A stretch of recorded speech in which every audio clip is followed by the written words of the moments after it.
নমস্কার দর্শক বন্ধুরা, আমার ইউটিউব চ্যানেলে আপনাদের সকলকে আমি স্বাগত জানাই। আশা করি আপনারা সকলে ভালো আছেন, সুস্থ আছেন, আনন্দে আছেন। আগের ভিডিওতে আমি যেটা আলোচনা করেছিলাম তা হলো দৈব বাঁধা। সেই ভিডিওটা আপনারা সকলেই শুনেছেন, তাতে কমেন্টও করেছেন, আপনাদের মতামত জানিয়েছেন। এবার আমি সেই জায়গাটা আরেকবার একটুখানি রিপিট করে নিই।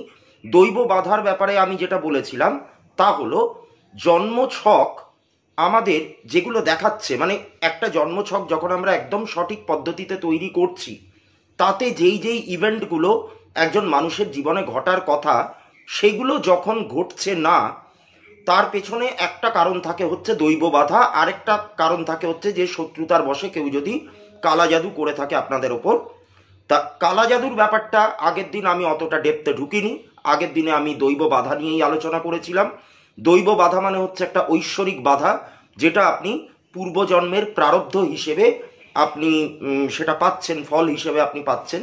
যেই কারণে আপনাদের জন্মছক, যেটা সঠিক পদ্ধতিতে তৈরি করা জন্মছক, সেগুলোতে যেই ইভেন্টগুলো দেখাচ্ছে অবশ্যই সেগুলো ভালো ঘটনা, সেগুলো আপনাদের লাইফে ঘটছে না। আমি আরেকবার কতগুলো উদাহরণ দিয়ে বোঝাই। ধরুন কারোর বিয়ে হওয়ার কথা, বিয়ের যোগ আছে, তার বারবার বিয়ের সম্বন্ধ বা যোগাযোগ এসেও সেটা কেটে যাচ্ছে, বিয়ে হওয়ার আগে বিয়ে ভেঙে যাচ্ছে, এরকম বাজে বাজে টাইপের কিছু ঘটনা ঘটছে। বা ধরুন বিবাহ পরবর্তী জীবন প্রচণ্ড রকম শান্তিপূর্ণ রোম্যান্টিক হওয়ার কথা ছিল, কিন্তু সেটা হচ্ছে না। তার জায়গায় দেখা যাচ্ছে যে পার্টনারের সাথে, স্বামীর সঙ্গে স্ত্রীর একটা বিচ্ছিরি রকমের ঝামেলা লেগে যাচ্ছে, একটা উটকো ঝামেলা লেগে যাচ্ছে, কথায় কথায় অশান্তি হচ্ছে, এবং সেটা ধীরে ধীরে কিন্তু ডিভোর্সের পর্যায়ে চলে যাচ্ছে। ধরুন কারোর আর্থিক সচ্ছলতা থাকার কথা, কিন্তু তিনি অর্থ সেভাবে রোজগার করে উঠতে পারছেন না, চাকরি পাওয়ার কথা, চাকরি পাচ্ছেন না, ব্যবসা করলে সেই ব্যবসাতে লাভের মুখ দেখার কথা, কিন্তু লাভ করতে পারছেন না, নানান রকম সমস্যা হচ্ছে। তা এই জায়গাগুলো যখন তৈরি হয়, এই ব্লকেজগুলো যখন তৈরি হয়, তার পেছনে মূলত দুটো কারণ থাকে। একটা হচ্ছে দৈব বাধা বা ঐশ্বরিক বাধা, যেটা আমি আগের ভিডিওতে আলোচনা করেছিলাম। আরেকটা হচ্ছে যেটা আজকের দিনে দাঁড়িয়ে প্রচন্ড পরিমাণে হচ্ছে, তা হচ্ছে নিজেদের মধ্যে থেকে কেউ বা আপনজন বা চেনা পরিচিতের মধ্যে তারা পরশ্রী কাতরতার বশে বা হিংসার বশে তারা একজন ব্যক্তির ওপর বা তার পরিবারের ওপর একটা তন্ত্রমন্ত্র বা কালা জাদু প্রয়োগ করে বা প্রেত চালান করে সেই জায়গাগুলোতে একটা ব্লকেজ সৃষ্টি করছে। এবার এখানে আমি প্রথমে তন্ত্রমন্ত্রের কথাটা বললাম, এটা চলতি ভাষায় লোকে বলে তাই বললাম, কিন্তু আমাকে মার্জনা করবেন। তন্ত্র কথাটা এখানে কিন্তু আমি একবারই উল্লেখ করলাম, কিন্তু বারবার আমি এখানে উল্লেখ করতে চাই না, কারণ তন্ত্র একটা ভাস্ট ব্যাপার, একটা ভাস্ট বিষয়, অত্যন্ত কি বলবো, অত্যন্ত পবিত্র একটা জিনিস। তন্ত্র কথাটির অর্থ হচ্ছে তনুকে ত্রাণ করে, যে সেটাই হচ্ছে তন্ত্র। এটি হচ্ছে এমন একটা সাধনা যেটা দিয়ে আমি আমার আত্মাটাকে পরমাত্মার সাথে মিলিত করতে পারবো, আমি ব্রহ্মজ্ঞান লাভ করতে পারবো। তাই তন্ত্র ব্যাপারটা অনেক ভাস্ট।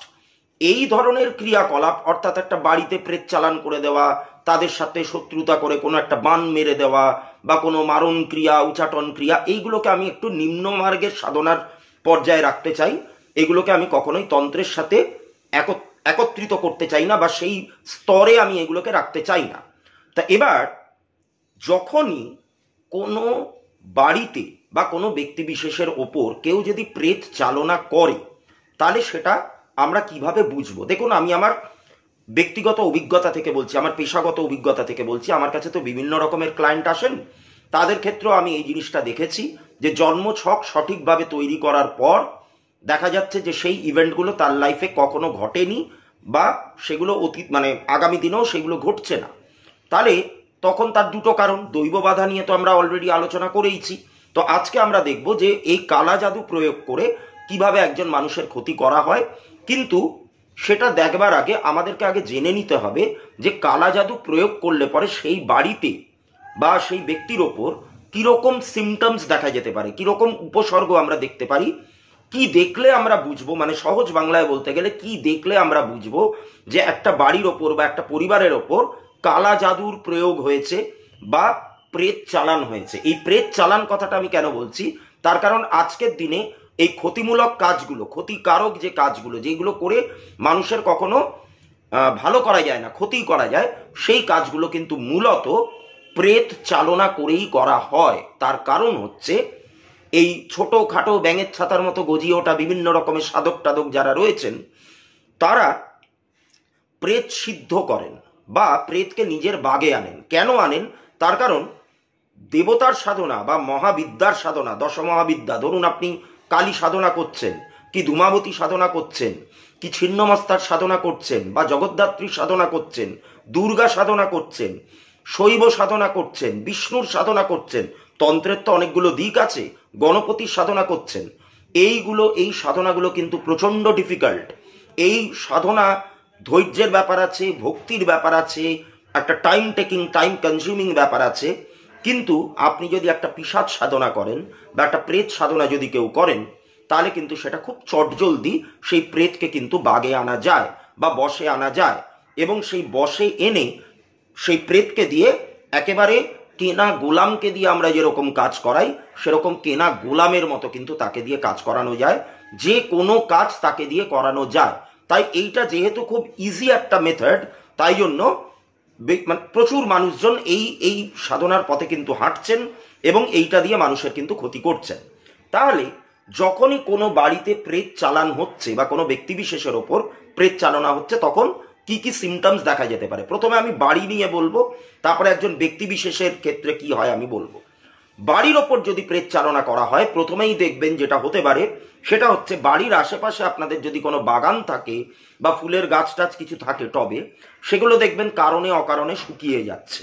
অর্থাৎ আপনারা হয়তো নিয়মিত তাদের পরিচর্যা করছেন, তাতে জল দিচ্ছেন, প্রপার যত্ন নিচ্ছেন, কিন্তু তা সত্ত্বেও সেই গাছগুলো শুকিয়ে কালো হয়ে যাচ্ছে। বাড়িতে যদি কোনো তুলসী অঙ্গন থাকে, যদি কোনো তুলসী গাছ থাকে, তাহলে সেখানেও কিন্তু ওটা শুকিয়ে গিয়ে কালো হয়ে যেতে পারে। এটা কিন্তু একটা বিরাট বড় সিমটম, খুব খুব খারাপ এবং খুব চিন্তা করবার মতো, ভাবনা চিন্তা করবার মতো একটা সিমটম, খুব অ্যালার্মিং একটা সিমটম। তো এটা গেল হচ্ছে গাছপালার কথা। আপনাদের বাড়িতে যদি কোনো পোষ্য থাকে, কুকুর বাদ দিয়ে, কুকুরের ব্যাপারটাতে আমি একটু পরে আসছি, ধরুন আপনারা কেউ পাখি পুষছেন বা অ্যাকোয়ারিয়ামে হয়তো মাছ রয়েছে, তা সেই মাছগুলো কথায় কথায় মরে যেতে পারে।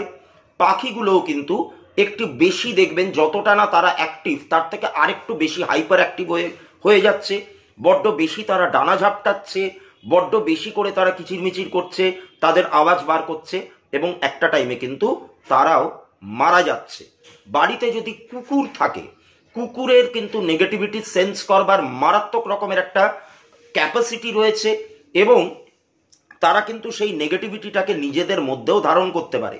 দেখবেন অনেক সময় কুকুররা, আপনাদের বাড়ির যে পোষ্য কুকুররা, তারা হয়তো কারণে অকারণে চিৎকার করে উঠছে, কাউকে একটা দেখে তারা একটু তেড়ে যাচ্ছে, একটু চার্জ করার মতো করে এগিয়ে যাচ্ছে, একটু আক্রমণাত্মক হয়ে, কিন্তু আপনারা কাউকেই দেখতে পাচ্ছেন না, মানে যাকে দেখে ও এরকম করছে সেই ব্যক্তিটি অদৃশ্য। এইটা কুকুরদের মধ্যে হতে পারে। ধীরে ধীরে তারা নিস্তেজ হয়ে যেতে পারে।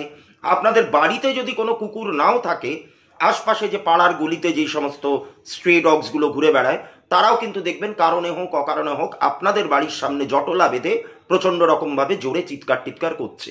এই ব্যাপারগুলোও কিন্তু দেখা যেতে পারে। তো এটা হলো পশু পাখিদের মাধ্যমে আপনারা কিভাবে বুঝবেন। এইবারে বাড়ির সদস্যদের মধ্যে কি হবে? দেখুন, বাড়িতে যে সদস্যরা রয়েছেন তাদের মধ্যে কিন্তু একটা ব্যবহারিক পরিবর্তন আসবে, অর্থাৎ তাদের যে চিরাচরিত স্বভাব, সেই স্বভাবগুলো থেকে তারা কিন্তু বিচ্যুত হতে থাকবেন। কিরকম ভাবে? ধরুন একটা পরিবার, সেখানে যে সদস্যরা রয়েছেন, আজকালকার দিনে তো নিউক্লিয়ার ফ্যামিলি বেশি দেখা যায়, তা সেখানে হয়তো 3 জন কি 4 জনের পরিবার, তারা হয়তো ফাঁক পেলে একসাথে বসে একটু গল্প গুজব আড্ডা এগুলো মারতেন, একটু গল্প গুজব করতেন, একটু মনের আদান প্রদান হতো পরিবারের সদস্যদের মধ্যে, বিভিন্ন বিষয়ে আলাপ আলোচনা হতো ফাঁক পেলে। আজকালকার দিন হচ্ছে ব্যস্ততার যুগ। এই যুগে মানুষের বসে আড্ডা মারা, কথা বলা প্রায় অসম্ভব বললেই চলে। একটা ডাইনামিক লাইফ আমরা লিড করছি, কিন্তু তার বাইরে গিয়েও যেগুলো আমাদের একটা ন্যাশনাল হলিডে পড়ছে, ধরুন 15 আগস্ট পড়লো, কি 26শে জানুয়ারি পড়লো, কি 2 অক্টোবর পড়লো, কি নিউ ইয়ার পড়লো, কি ক্রিসমাস পড়লো, তখন আমরা কি করি? পরিবারের লোকেরা একসাথে একটুখানি টাইম স্পেন্ড করার কথা ভাবি, বা বিভিন্ন বন্ধু বান্ধবদের নিয়ে একটু আনন্দ ফুর্তি করার চেষ্টা করি। তা সেই জায়গাগুলোতে কিন্তু একটা আঘাত আসবে। আঘাত মানে কিরকম? পরিবারের সদস্যরা একে অপরের সাথে তখন আর টাইম স্পেন্ড করতে চাইবে না। কথায় কথায় তাদের মধ্যে কিন্তু একটা ঝগড়া অশান্তি লেগে যাওয়ার একটা প্রবণতা দেখা যাবে। বাড়ির মধ্যে যতক্ষণ রয়েছে তুমুল অশান্তি বাজছে, বাড়ির বাইরে গেলে তারা একটা শান্তি অনুভব করছে। এটাও কিন্তু প্রেত চালনা হওয়ার বা পিশাচ চালনা হওয়ার একটা মূল লক্ষণ বলা যেতে পারে। এবার আর কি হতে পারে, সেই পরিবারের ওপর একটা আর্থিক অনটন চলে আসতে পারে, যেটা এতদিন ধরে হয়তো ছিল না। এতদিন তারা হয়তো আর্থিক সচ্ছলতায় ভুগছিলেন, হয়তো বিরাট কিছু বিত্তশালী পরিবার না হলেও মোটামুটি তাদের অর্থ যেরকম রোজগার হচ্ছিল, ফ্যামিলি আর্নিং যেরকম হচ্ছিল, তাতে তাদের পুরো পরিবারেরই হাসি খুশিভাবে চলে যাচ্ছিল আজকের বাজারে। কিন্তু সেই জায়গাটাতেও একটা আঘাত আসতে পারে, অর্থাৎ জলের মতো অর্থ ব্যয় হতে পারে। অর্থ ব্যয় হওয়ার বিভিন্ন রাস্তা কিন্তু তাদের খুলে যেতে পারে, রাস্তা তৈরি হয়ে যেতে পারে যেই জায়গাগুলো থেকে তাদের অর্থ ব্যয় হতে পারে। সেটা ইলেকট্রনিক গুডস খারাপ হয়ে যাওয়া, কি বাড়িতে শরীর খারাপ হওয়া, কি হঠাৎ হঠাৎ করে আনএক্সপেক্টেড এমন কিছু ঘটে যাওয়া যার কারণে প্রচুর টাকা বেরিয়ে যাওয়া, এই ব্যাপারটাও কিন্তু হয়। আর্থিক একটা ব্লকেজ তৈরি হতে পারে। ধরুন টাকা কড়ি ধার দেনা অনেক বেড়ে গেল, বা আপনারা বিভিন্ন জায়গা থেকে হয়তো টাকা পাওয়ার কথা, সেই জায়গাগুলো আটকে যেতে শুরু করলো। এই ব্যাপারটা আরো বেশি ভালো বোঝেন যারা ব্যবসায়ী সম্প্রদায়, যারা ব্যবসা করে খান, তারাও কিন্তু এই ব্যাপারটা আরো ভালো বুঝতে পারবেন। যে আপনারা ধরুন ক্রেডিটে কোনো সার্ভিস দিচ্ছেন বা ক্রেডিটে কোনো গুডস আপনারা বিক্রি করছেন, কোনো জিনিসপত্র আপনারা বিক্রি করছেন, সেইখানে সেই কাস্টমারদের থেকে টাকা আদায় করতে গিয়ে আপনাদের কিন্তু কালঘাম ছুটে যাচ্ছে। এটাও কিন্তু প্রেত চালান হলে হয়। তারা হয়তো আপনাকে টাকা দিচ্ছে না, একটুখানি নয় ছয় করছে, আজ দেব কাল দেব এরকম ভাবে আপনাদেরকে ঘোরাচ্ছে, বা মুখ ঘুরিয়ে চলে যাচ্ছে, কোনো রকম কন্ট্যাক্ট রাখছেন না, আপনি তাদের সাথে যোগাযোগ করতে পারছেন না। এই করে করে আপনাদের বাজারে হয়তো একটা বিপুল অঙ্কের টাকা আটকে গেছে, যেটা পেলে আপনাদের ভালো হতো কিন্তু আপনারা পাচ্ছেন না। তাই এটা গেল আর্থিক দিকটা। ধার দেনার ব্যাপারটা তো থাকছেই, সেটাও আছে। এবার আমি আসি শরীর স্বাস্থ্যের ব্যাপারটাতে। কথায় কথায় আপনাদের কিন্তু শরীর খারাপ হবে, জ্বর আসতে পারে, কাঁপুনি ধরতে পারে। একটা ফিটের ব্যামো হলে পরে একজন মানুষ যেভাবে থরথর থরথর করে কাঁপে, দাঁত মুখ খিচিয়ে ওঠে, সেই রকম কিন্তু আপনাদের ক্ষেত্রে হতে পারে। এটা আবার কিন্তু ব্যক্তি বিশেষের ওপর প্রেত চালান করলে হয়, আমি সেটাতেও পরে আসছি। তা এই ব্যাপারটা শরীর স্বাস্থ্য নিয়ে একটা ট্রাবল আপনাদের মধ্যে দেখা যেতে পারে, এবং ধীরে ধীরে সেই ট্রাবলটা আরো বাড়তে থাকে। যত দিন যাবে, যত সেই প্রেতের সেই এনার্জিটা, যত সেই নেগেটিভ এন্টিটিটা নিজেকে আরো বেশি শক্তিশালী করে তুলবে, কারণ ওদিক থেকে তো একটা কোনো কলকাঠি নাড়া হচ্ছেই, যার মাধ্যমে এই শক্তিটাকে গেইন করছে। তো সেই ব্যাপারটাও কিন্তু হবে, আরো বেশি করে আপনাদের শরীর খারাপ হতে থাকবে। এবং যতই আপনি ডাক্তার দেখান না কেন, যতই আপনারা টেস্ট করান না কেন, আপনাদের কিন্তু কোনো কিছুই ধরা পড়বে না, সব রিপোর্টই নর্মাল পাওয়া যাবে। ডাক্তার হয়তো সাময়িক কিছু একটা ওষুধ টষুধ দিতে পারবেন, তার বাইরে কিছুই হবে না। এই ব্যাপারগুলো কিন্তু কন্টিনিউড হতে থাকবে। তা এটা গেল হচ্ছে শরীর স্বাস্থ্যের ওপর। এবার বাড়ির মধ্যে আরো কিছু সিমটম আমি বলে দিই। দেওয়ালে ড্যাম্প ধরা। ড্যাম্প ধরা মানে কিন্তু এখানে জলের মাধ্যমে যে ড্যাম্প ধরে সেই ড্যাম্প ধরার কথা বলছি না। ড্যাম্প ধরা মানে জিনিসটা মানে দেওয়ালের ওপর বা মেঝেতে কিছু কিছু জায়গায় এমন কিছু প্যাচেস দেখা যেতে পারে, একটা প্যাচের মতো কালো বা হালকা গ্রেইশ টাইপের একটা দাগ, যেটাকে দেখে মনে হবে যে ড্যাম্প ধরেছে, কিন্তু আদপে কিন্তু সেটা ড্যাম্প নয়। ঘরের বিভিন্ন জায়গায় আঁকিবুকি আপনারা দেখতে পারেন, দেওয়ালের ওপর বিভিন্ন রকমের রেখা, ঠিক আছে, সেটা নানান রকমের দাগ হতে পারে, গোল হতে পারে, একটু স্কোয়ার টাইপের হতে পারে, ত্রিভুজের মতো কোনো একটা শেপ হতে পারে, মানে বিভিন্ন টাইপের জ্যামিতিক চিহ্ন হঠাৎ হঠাৎ করে কিন্তু আপনাদের দেওয়ালে এদিক ওদিক ফুটে উঠতে পারে। আর কি হতে পারে, ইলেকট্রনিক্স জিনিস কিন্তু প্রচুর পরিমাণে খারাপ হতে পারে। আজকে একটা বাল্ব লাগালেন, সেই বাল্বটা কেটে গেল, পরবর্তীকালে একটা টিউবলাইট লাগালেন, সেই টিউবলাইটটা কেটে গেল। ভোল্টেজ আপ ডাউন হওয়া, এই ব্যাপারটাও কিন্তু হতে পারে। ফ্যান চালিয়ে রেখেছেন, হঠাৎ করে ফ্যানের স্পিডটা কমে গেল। এসি চালিয়েছেন, এসির মধ্যে থেকে ধোঁয়া বেরোতে শুরু করলো, এসি খারাপ হয়ে গেল, গিজার খারাপ হয়ে গেল। এরকম নানান রকম জিনিস কিন্তু খারাপ হতে পারে, এবং তার মাধ্যমেও কিন্তু আপনাদের অর্থ ব্যয় হতে পারে। এবার এখানে একটা প্রশ্ন চলে আসছে, আমরা একটা বিভিন্ন রকম মুভিতেও দেখেছি যে কোনো বাড়িতে প্রেতের উপস্থিতি থাকলে পরে বা প্রেত চালান হলে পরে সেখানে লাইটগুলো একটুখানি ফ্লিকার করছে, ভোল্টেজ আপ ডাউন করছে। আচ্ছা, এটা কেন হয়? এখানে তো একটা প্রশ্ন আসতে পারে যে কেন হয়। দেখুন, স্পিরিট মানে একটা এনার্জি। এবার এনার্জি কিন্তু এনার্জি থেকেই আরো বেশি শক্তি তারা গ্র্যাব করবে। এবার ইলেকট্রিসিটিও একটা এনার্জি। তো এই জায়গাটা থেকে প্রেতেরা যখন তাদের এনার্জিটাকে নিতে চান বা তাদের অস্তিত্বের আভাস জানাতে চান, তখনই কিন্তু এই লাইটগুলোর ওপর বা এই ইলেকট্রিক্যাল লাইনের ওপর একটা কিন্তু এফেক্ট পড়ে। প্লাম্বিং মেটেরিয়ালস, ধরুন কল, বাথরুমের একটা লাগানো কল বা বেসিনের একটা কল বা পাইপ বা জল তোলার যে পাম্পগুলো হয়, সেই জিনিসগুলোও কিন্তু আপনাদের এক এক করে খারাপ হতে পারে। তো এটা গেল একটা পুরো বাড়ির ওপর প্রেত চালনা হলে কিরকম হয়। এবার কোনো ব্যক্তি বিশেষের ওপরে যদি প্রেত চালনা হয় তাহলে দুরকম ভাবে হতে পারে। একটা পার্শিয়াল পজিশন হতে পারে, আর একটা হচ্ছে কমপ্লিট পজিশন হতে পারে। পার্শিয়াল পজিশনে সিমটমগুলো মাঝে মধ্যে দেখা যেতে পারে, আর কমপ্লিট পজিশন হলে পরে তো সবসময় আপনারা দেখতে পাবেন তার একটা মুড সুইং এর ব্যাপার আছে। এই রেগে গেল তো এই শান্ত হয়ে গেল, খাবার দাবারের উপর থেকে তার রুচি উঠে যেতে পারে, আবার নয়তো বেশি করে খাওয়ার প্রতি একটা লোভ জন্মাতে পারে। মদ্যপানে তিনি আসক্ত হতে পারেন। যদি তিনি মদ্যপানে এতদিন আসক্ত না থাকেন তাহলেও তার মধ্যে সেই সিমটমটা দেখা যেতে পারে। আর যদি এতদিন ধরে তার একটা হ্যাবিট থাকে যে হ্যাঁ তিনি মদ্যপান করেন, তাহলে প্রেত চালান হওয়ার পর বা পজিশন হওয়ার পর তার এই ব্যাপারটা আরো বেশি পরিমাণে বেড়েও যেতে পারে। তার নিজের আর্থিক ক্ষতি হতে পারে, তার কর্মস্থল এফেক্টেড হতে পারে। তিনি যদি কোনো ব্যবসার সাথে যুক্ত হন তাহলে সেই জায়গাটাতে একটা মন্দা দেখা যেতে পারে, একটা লস দেখা যেতে পারে। কাজ করবার যে ইচ্ছাটা, সেই উদ্যমটা তিনি কিন্তু হারিয়ে ফেলতে পারেন যদি তার সেই ব্যক্তির ওপরে যদি প্রেত চালনা হয়। আর সর্বোপরি সেটা বাড়ির সবাই হয়তো অনুভব করতে পারেন যে অন্য কারোর একজনের উপস্থিতি, বাড়িতে যে কজন সদস্য রয়েছেন তার বাইরে গিয়েও আরো একজনের উপস্থিতি যিনি না থেকেও বিদ্যমান সেই বাড়িতে রয়েছেন, তাকে হয়তো আপনারা দেখতে পাচ্ছেন না, আপনাদের হয়তো সেই ক্ষমতাটা নেই যে প্রেতকে দেখবার, কারণ সেটা সবাই দেখতে পায় না এবং সেটা খানিকটা স্পিরিটের ইচ্ছার উপরেও ডিপেন্ড করে যে তিনি কাকে দেখা দেবেন। তো সেইটা যদি নাও হয় তাহলেও আপনারা কিন্তু কারোর একটা উপস্থিতি ফিল করতে পারেন। গা ভারী হয়ে আসা, আপনারা ধরুন এক জায়গায় বসে ডিনার করছেন, সেখানে মনে হলো আরেকজন এক্সট্রা কারোর একটা উপস্থিতি, রাতের ঘুম ব্যাহত হওয়া, এইরকম নানান রকম ছোটখাটো সিমটম কিন্তু চলতে পারে। তা এই ছিল হচ্ছে বাড়িতে বা কোনো ব্যক্তি বিশেষের ওপর প্রেত চালান হলে কি হয় তাই নিয়ে আলোচনা। এবার এরকম যদি হয় তাহলে আপনারা কি করতে পারেন, কিভাবে এই ব্যাপারগুলোকে কাটাতে পারেন। দেখুন, প্রথমেই আপনারা এঞ্জেল থেরাপির মাধ্যমে এই জিনিসটাকে আটকাতে পারেন। এঞ্জেল থেরাপি একটা বিশেষ ধরনের মেডিটেশন, যার মাধ্যমে আপনি আপনাদের পুরো বাড়িটাকে একটা প্রোটেকশনের মধ্যে রাখতে পারেন, বা বাড়িতে যে সমস্ত সদস্যরা রয়েছেন তাদেরকেও একটা প্রোটেকটিভ শিল্ডের মধ্যে রাখতে পারেন। এই একই ব্যাপার আপনারা রেইকি দিয়েও করতে পারেন, বা যারা মেডিটেশনের সঙ্গে নিয়মিত যুক্ত তারা নিজেদের বডিটাকে বারবার করে প্রোটেকশন দিতে পারেন। এবং যদি এই ব্যাপারগুলো মাত্রাতিরিক্ত হয়ে যায় তখন তো অবশ্যই কোনো অভিজ্ঞ তান্ত্রিক বা কারোর একটা শরণাপন্ন আপনাদের হতেই হবে, এছাড়া তো কোনো উপায় নেই। এবার আর একটা ব্যাপার কি হয়, আপনারা চটজলদি কিছু রেমেডি যদি চান তাহলে আপনারা হনুমান চালিসার সাহায্য নিতে পারেন।